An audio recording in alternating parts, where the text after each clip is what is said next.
അവിടെ അവർക്ക് ഇഷ്ടമുള്ള ഫോൺ, സിം കാർഡ്, ഇഷ്ടമുള്ള ഭക്ഷണം, ഇനി അവിടെ എയർ കണ്ടീഷൻ കൂടി ചെയ്തു കൊടുത്താൽ മതി. ഞങ്ങൾ നിയമസഭയിൽ ഞങ്ങൾ ആ വിഷയം ഉന്നയിച്ചു. പെരിയ കൊലക്കേസ് മാത്രമല്ല, പോലീസിനെ ബോംബെറിഞ്ഞ് കൊല്ലാൻ ശ്രമിച്ച് കോടതി 20 വർഷത്തേക്ക് തടവ് ശിക്ഷയ്ക്ക് വിധിച്ച ആൾക്ക് 1 മാസത്തിനുള്ളിൽ പരോള, അടുത്ത ആൾക്ക് വീണ്ടും പരോൾ കൊടുക്കുകയാണ്. 1000-ലധികം ദിവസം പരോളാണ് TP ചന്ദ്രശേഖരൻ കേസിലെ പ്രതികൾക്ക് കൊടുത്തത്. എല്ലാ CPM ക്രിമിനലുകൾക്ക്, ജയിലിൽ കിടക്കുന്നവർക്കും പരോൾ കൊടുക്കുകയാണ്. പരോളിൻ്റെ മാനദണ്ഡങ്ങൾ, അതിനൊരു ആക്ട് ഉണ്ട്, പ്രിസണേഴ്സ് മാനേജ്മെൻറ്റ് ആക്ട്. ആ ആക്ടിലെ പ്രൊവിഷൻസ് വരെ ലംഘിച്ചുകൊണ്ട് എങ്ങനെയെല്ലാം സാഹചര്യത്തിൽ ആണ് പരോൾ കൊടുക്കേണ്ടതെന്നുണ്ട്, അതെല്ലാം ലംഘിച്ചുകൊണ്ട് കൊടുക്കുകയാണ്. 1000-ലധികം ദിവസം, 3 കൊല്ലത്തിലധികം പുറത്താണ്.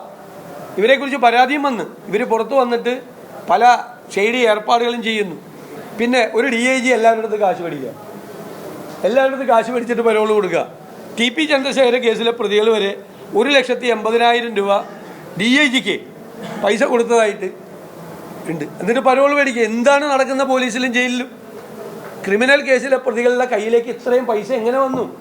1,80,000 രൂപ TP ചന്ദ്രശേഖരൻ കൊലക്കേസിലെ പ്രതിയുടെ കയ്യിൽ അയച്ചു കൊടുക്കാൻ എവിടെ നിന്ന് പണം ഉണ്ടായി?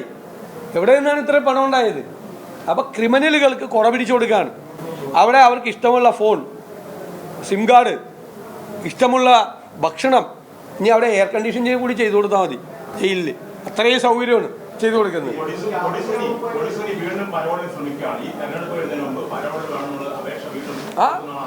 മാത്രമല്ല, ഈ തെരഞ്ഞെടുപ്പ് കാലത്ത് ഈ ക്രിമിനലുകളെല്ലാം പുറത്തിറക്കുന്നത് വലിയ അപകടം ഉണ്ടാകും. വലിയ ഗൗരവമുള്ളൊരു കാര്യമാണ് ക്രിമിനലുകൾക്ക് CPM പരോൾ കൊടുക്കുന്നത്. ഞങ്ങൾ ശക്തിയായത് അതാണ് നിയമസഭയിൽ കൊണ്ടുവന്ന് എതിർത്തത്.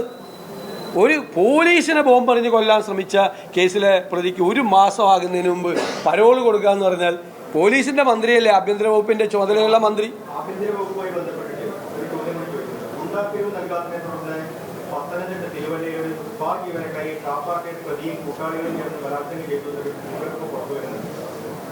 അറിയില്ല, എനിക്ക് അതിൻ്റെ ഡീറ്റെയിൽസ് അറിയില്ല, അന്വേഷിക്കപ്പെടേണ്ടതാണ്. മാത്രമല്ല, പിന്നെ രക്തസാക്ഷി ഫണ്ട്, ഇപ്പോൾ പയ്യന്നൂരിലെ ധനരാജ് രക്തസാക്ഷി ഫണ്ട്, അഭിമന്യു രക്തസാക്ഷി ഫണ്ട്, തിരുവനന്തപുരത്ത് ഇന്നലെ വിഷ്ണു രക്തസാക്ഷി ഫണ്ട്. വിഷ്ണുവിൻ്റെ കുടുംബം മുഴുവൻ കോൺഗ്രസിൽ ചേർന്നു. ഇത് വലിയ പാർട്ടിക്കാരാണ്. എന്താണ് ഈ രക്തസാക്ഷികളുടെ പേരിൽ പണം പിരിച്ചിട്ട് അത് അടിച്ചു മാറ്റുക?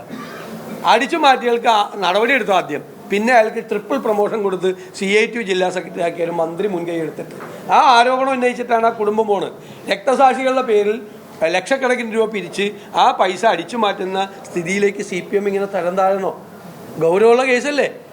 ആ രക്തസാക്ഷിയുടെ അനുജനൊക്കെ വന്ന് സംസാരിച്ചത് കേട്ട് കഴിഞ്ഞാൽ എന്താണ് പയ്യന്നൂരിലുണ്ടായത്? ഇതേ സംഭവമല്ലേ.